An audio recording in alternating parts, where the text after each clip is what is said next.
Tani ka lënë për rubrikën time të preferuar. Shpresoj ta mbajmë edhe më vonë.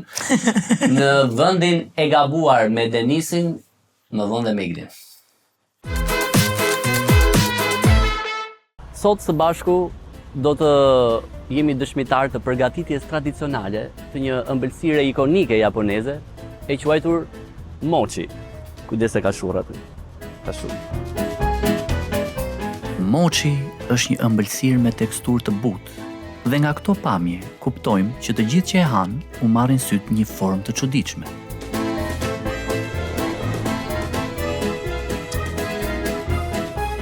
Një trëndafil për të shprehur miqësinë shqiptaro-japoneze, pasi unë jam një fans i madh i kulturës japoneze. Ni hao.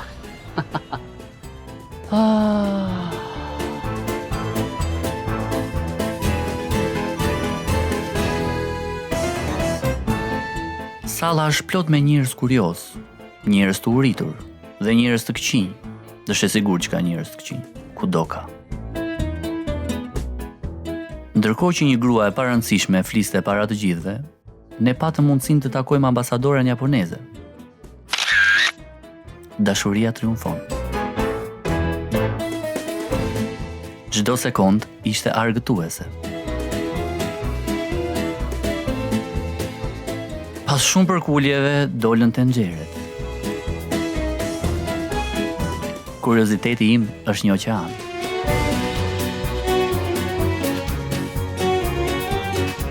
Teksa inspektoja pronën, procesi magjik i mochit kishte nisur. Më fal. Me gaz gatuaj?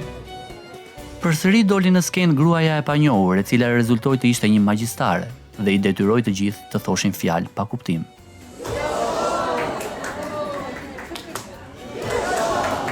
Magjistarja më pas detyroi njerëzit të punonin brumin e mochit. Magjia funksionoi edhe tek unë. Testimi i mochit u krye në mënyrën më qytetare të mundshme. Është një luftë për mbijetesë këtu.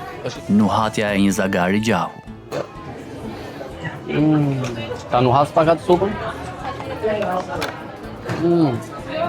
Më në fund, mochi ishte aq e mirë sa doja të qaja si një fëmijë dhe ta futja kokën në gjirin e nënës tënde.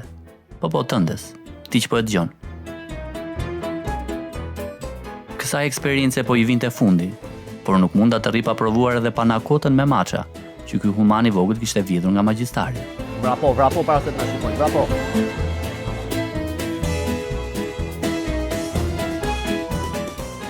Shumë e thërrimshme ajo mochi.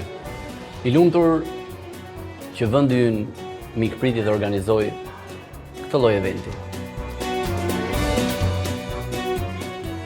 Dhe kështu përfundon udhëtimi në botën misterioze të mochit, një ëmbëlsirë e butë, elastike dhe emocionalisht e paqëndrueshme.